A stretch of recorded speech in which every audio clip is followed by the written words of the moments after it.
This is a Huddle Sports Network broadcast. You can find us on Roku TV, Amazon Fire TV, Facebook, and of course YouTube. Get all your NFL news here first.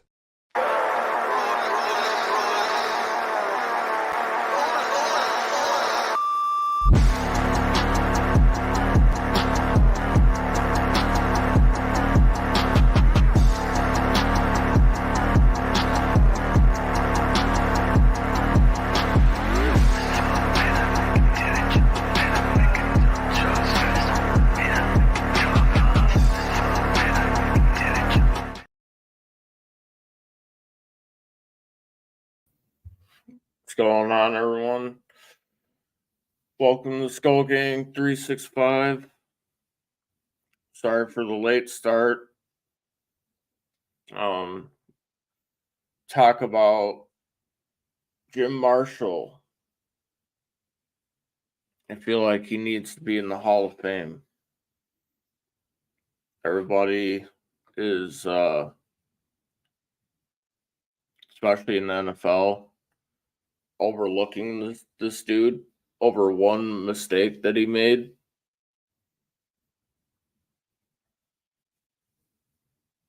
I don't get that.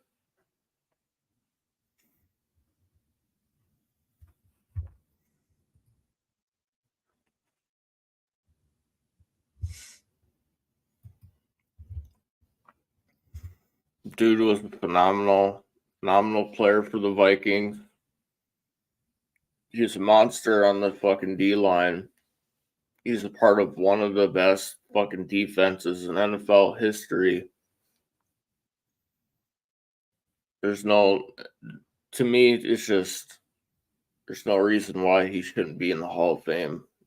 He deserves a gold jacket.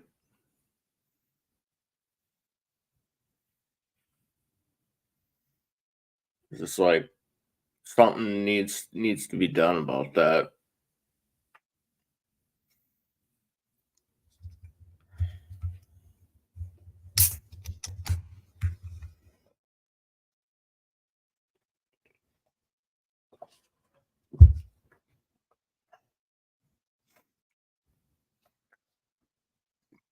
But yeah,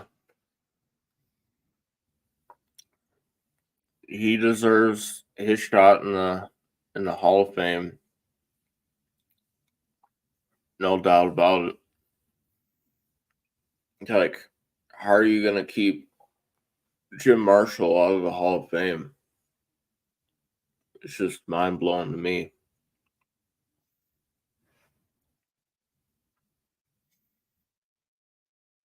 Just a simple fact that he picked up a fumble and ran it the wrong way.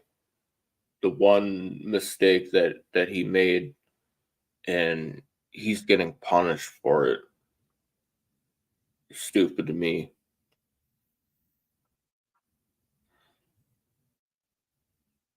He was a hell of an edge rusher, hell of a defense lineman.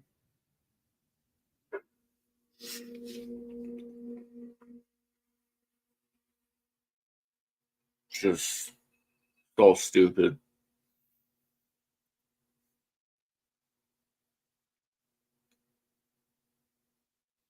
Like, he deserves his place at Canton.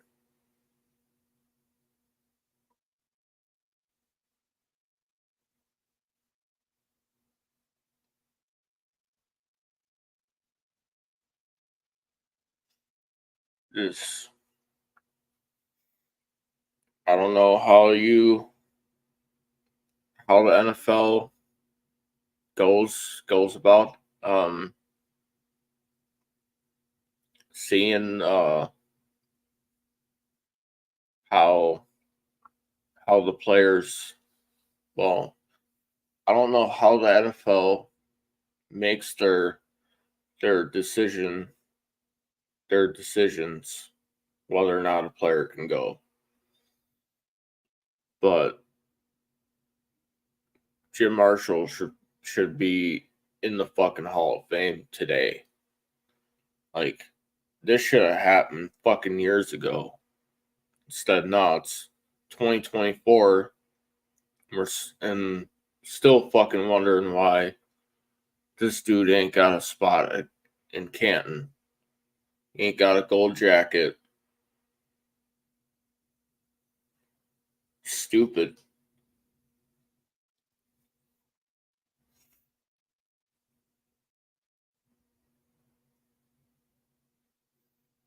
Or at least, what they least could have fucking did was induct all of them in together and induct the purple people eaters. No, they didn't fucking do that. So here we are today, still fucking wondering why one of the best fucking defense linemen's Minnesota Vikings history isn't in fucking Canton. Why he ain't got a fucking gold jacket? Mind blown to me.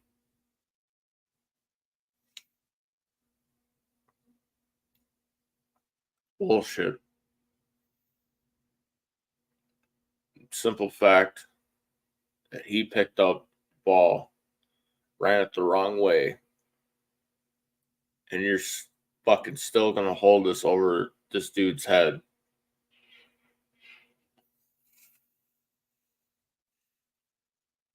Bullshit. Fucking you played for one of the greatest defenses in his time, if not the best.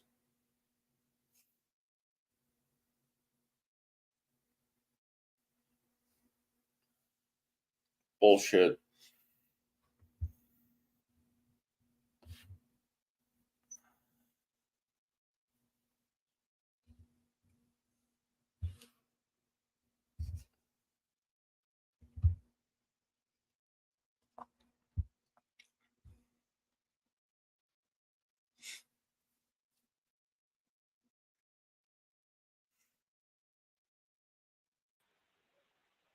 What's going on, Colin? Hey, what's going on? Sorry, Darren, I just got done. I woke up. I woke up late. Oh, perfect. So you've only been on the podcast for about 8 minutes. Perfect. Yep.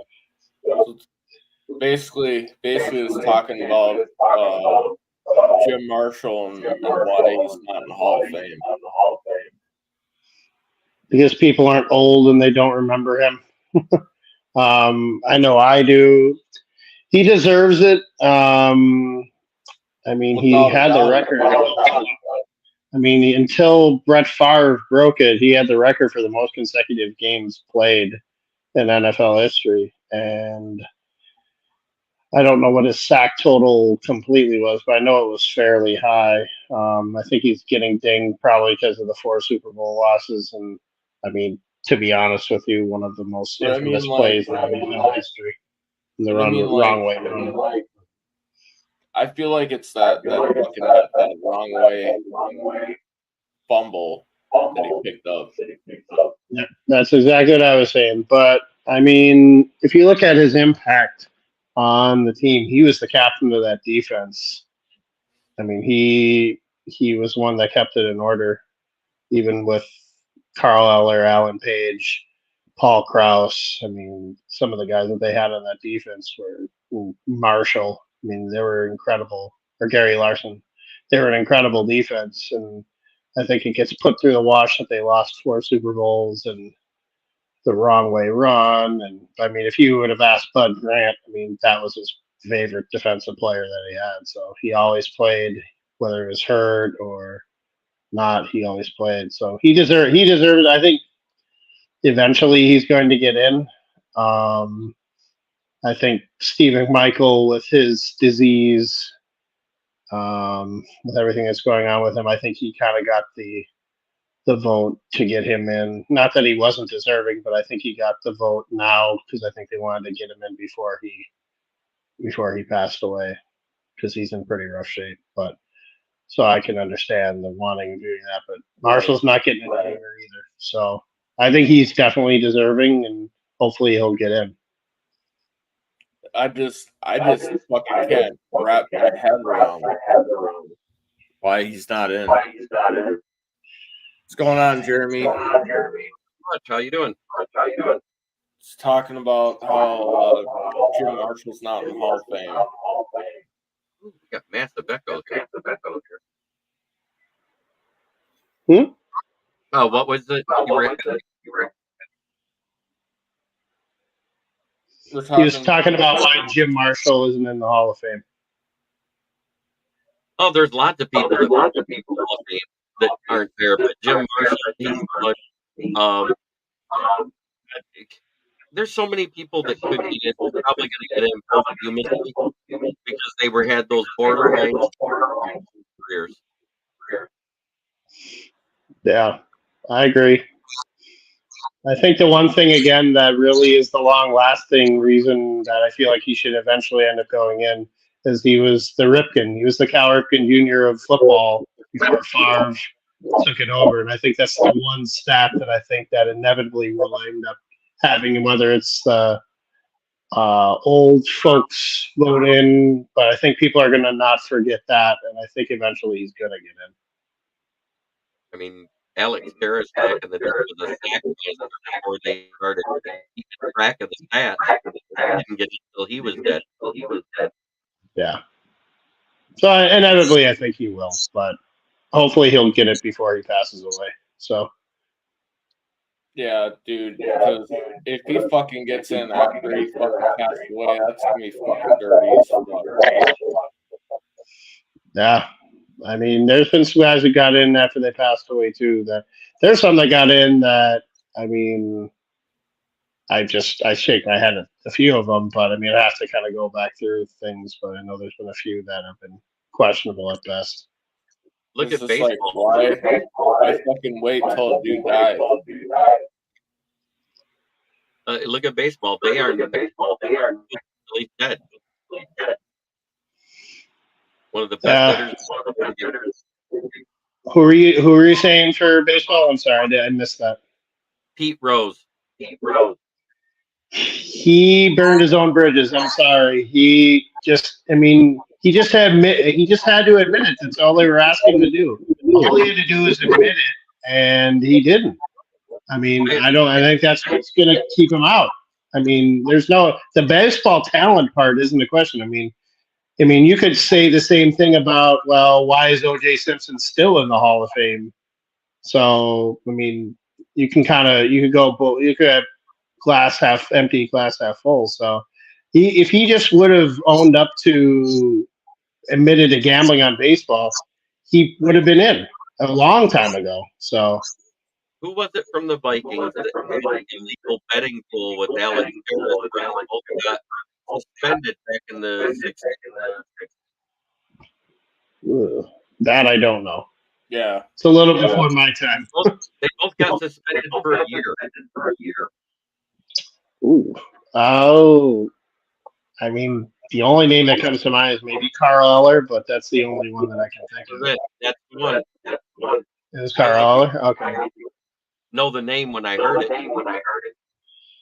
Yeah. I think part of what maybe got Carl Eller maybe off the hook maybe on that, because he did serve in the military, I think that may have vilified him. I mean, I don't know if that's necessarily the right reason for doing it, but they just admitted to it. They were like, yeah, we did it. Yeah. Yeah, I mean, half the time all you got to do is admit to it, and it's funny what accountability how many doors can be opened by just being honest. But at the same time, Pete Rose did admit to it. Yeah, I bet on my guy. Yeah, well, when you're the manager of a team, you got to know when to toe the line, and he denied it for so long. Like, everybody knew he did it. Like, I don't know. He just waited way too long to open up about it. But it was 3 commissioners later. It's been how long? He still has most of the career. I get it, and I mean, I mean, at some point, we're going to be asking the same question about Barry Bonds and the steroid boys. Like, I mean, are we going to be going to that conversation at some point, too? That's been happening in baseball. I think there's going to be a steroid wing in the Hall of Fame. I mean, there's a lot of people that said David Ortiz did steroids, and he was a first ballot Hall of Famer. So, I mean, but there was never proof of it. No, there wasn't. But I mean, there could be the way that they test for things now and the way that things are. I mean, it's a different generation, so it's tough. I mean, I don't know if anybody's going to ever really get everything right, but the Marshall argument is more like he was the Iron Man of the NFL for a very, very long time. And that's a record that until Favre did it, I mean, that's a record that didn't look like it was ever going to get beat either. And there's no way now it'll ever get beat either. I feel like the Giants kind of cheated Eli Manning a little bit not that long ago by like just benching him. I mean, I thought he could have definitely pushed for that, but I mean, to be a player, I mean, Marshall and Favre is incredible. He got benched for second contract guy that had the backup, Smith. Yeah, they did him really dirty. So kind of away though. Yeah. I still remember him throwing 6 interceptions against the Vikings the first year they won the Super Bowl in one game, and 3 were pick sixes in one game. So I find that kind of funny. So if you look at regular season stats, Eli Manning was a lot more than Aikman. Yeah. Horrible regular season in the postseason.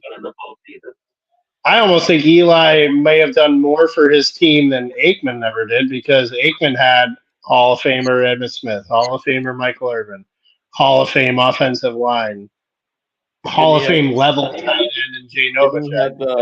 Amazing coach. He had the Hall of Fame fullback.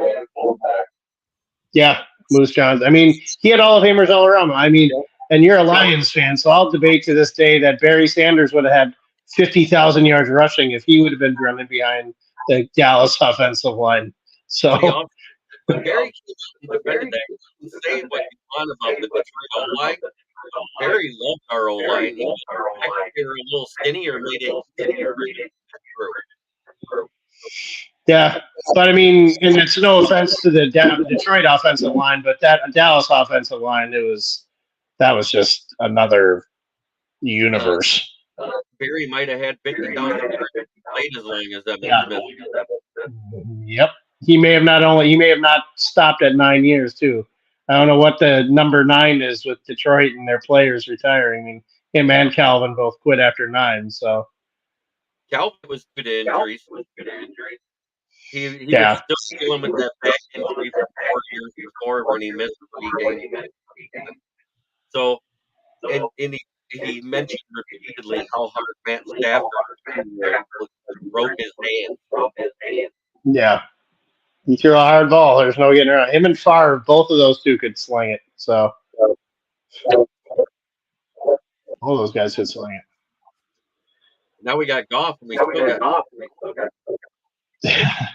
Your coach was your biggest problem to not get to the Super Bowl, but I'm sure I'm preaching to the choir with you on that one. So I disagree.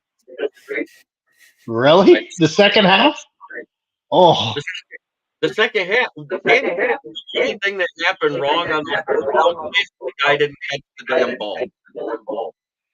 I know, but you could have kicked field goals there. It wasn't like these are 56-yard field goals. These are like 38 yards. All you had to do is keep them within 3 possessions. You had them buried on the road.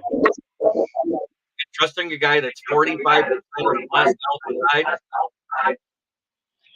I would have went for it. If you got a guy that's 45% accurate outside, unless he's in Denver, that's his record. I don't know. I would have kicked, but that's just me. And you're 86% successful throughout the season going for it on 4th and 3 or less. I'm going for it on 4th. I think you're going for it if you're losing. I don't think you're going for it if you're 3 possessions up. That's just my opinion. We were 3 possessions up at the first one. I know, but You stopped them. You actually the first drive of the second half, you held San Francisco to a field goal, which was incredible. They went right down the field, but you put your foot in the ground and you stopped them. All you had to do was get a field goal on that first possession, and you were in range. You would have kept them at 3 possessions, but the minute that you went for it, they went and got a touchdown. They were 2 possessions down. We fumbled on our first play of that second half. They got the ball. You didn't start out with the ball. They had the ball first. Wait, listen. San Fran had the ball first.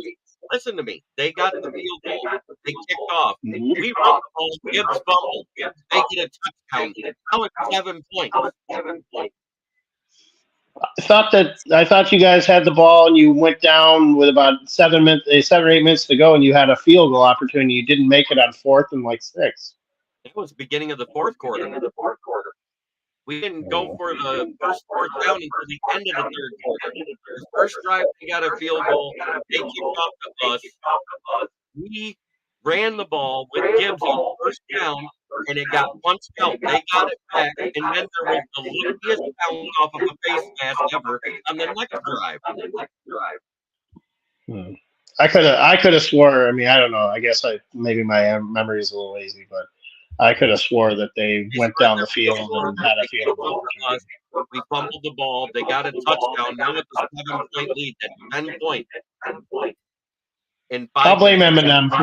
I'll blame Eminem for talking shit. We'll just put it that way. Then we drive. One first down. We drive again, and then on third down, 4th and 3, and we were at midfield at the 37. We're like at 45. And we had 3 yards to go. He throws an 8-yard to Josh Reynolds on a slant route, even though he had a guy behind him. The ball hit his hand. Yeah, no, I remember that. Yeah, I remember. I get it. I mean, you definitely had a couple things that happened that was definitely where they should have caught the ball. I mean, it's what it is. I mean, you watch the game and you hope for the best, and it gets frustrating. I mean, so the Vikings have had that happen over the years more times than I care to admit. So. Yeah, with the Vikings, it more happens in a bigger situation than an NFC Championship game. As much as I hate to say it. No, I know. You're not telling me anything I don't already know. And I think the Buffalo Bills, I think they're Super Bowl last year. Buffalo can't get out of there. I think them getting rid of Diggs, though, was pretty crazy. And I think Houston's very sly move of only getting Diggs for 1 year was smart. So, you get 1 year with Diggs. Buffalo's paying most of his salary. I don't think they needed Diggs, though. They may have not need him, but I mean, to go out and get Hunter, to go and get Diggs. I mean, I think for at least for 1 year. I mean, it's only a 1 year commitment too with Diggs. So I think if things go south with Diggs, they can always trade him. Dallas, I know, is hard up for Diggs. So just to pair him with his guy. Because he deals with MSD. Pat Mahomes stressed. And they squibbed the kick. Not even 13 seconds. You squibbed that kick. The new kickoff rules, the squib rule, basically done. Yeah, I'm very interested to see how this kickoff thing is. So that's for sure. What do you think, Darren? It's going to be interesting. You're going to see a lot of fucking turns ran back for touchdowns. I mean, yeah, the way they got it, the defense is a kicker. You got 10 guys on the board. There are 9 guys blocking 5. That might leave one guy free and one guy leave the super blocker. I think it's going to be more of a design play. I mean, I think it's more designed, and I think to keep people from just dying on the field, I think that's why they're doing it. It's so you don't get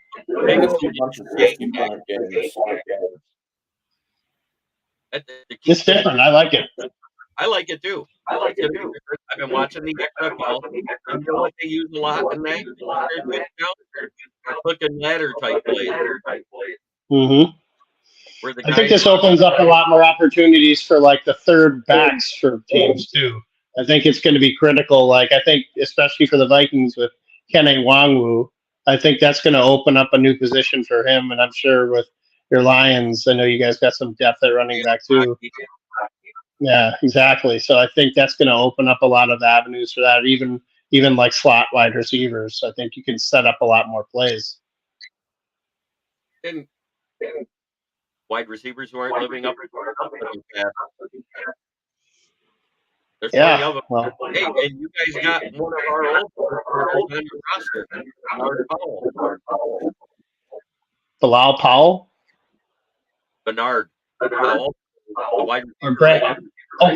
Brandon Powell. Brandon Powell. Yeah, he used to return for return ability. Oh, okay. Yeah, because I think he brought him over because he was with the Rams with O'Connell, and they brought him over as a punt returner. I don't know how much they're going to use him at number 3 wide receiver. I would like to see the Vikings pick up a veteran because I feel like Powell is more of a number 4 and more of a kind of a gadget guy. Yeah, he's more specialty. Yeah, he's invaluable. He reminds me of back in the day when we had Marcus Sherrills as a punt returner. Like you could rely on him to not drop the ball, and he was a master of his craft as a punt returner for the Vikings for a long. I think he was a Pro Bowler a couple of years as a punt returner. So, All right, guys. We're gonna go ahead and close this out. Appreciate guys coming on. yeah. Be on next Saturday. This Good is to a have- Huddle good to Sports have Network another- broadcast. You can find us on Roku TV, Amazon Fire TV, Facebook, and of course YouTube. Get all your NFL news here first. The daily podcasts are Ken and Ken in the Morning, Lions Talk with Smoking Jeremy B, Around the Indoor Football World, Shield TV, and The Big Football Show. The afternoon podcasts are Valhalla Hour, Brosef Sports, WCFL Dolphins Talk, The Cheap Seats, Bodkin Show, and Spirit of Detroit Podcast. The nightly podcasts are Hallis Hall Report, Frozen Tundra Network, Wrestling Roundup, Skol Gang 365, First and 10 with Foz, Prime Sports World, The Man Cave, Prim and Proper Sports, Spitballin' Podcast, Lions Fan Cave Chat, 313 Den Podcast, Puckett, The Guys Huddle, Main Event Football Show, Let's Talk Sports, The Michigan Sports Truth Podcast, and Off the Rails. Hope you enjoy all the shows and feel free to comment, like, share, and subscribe.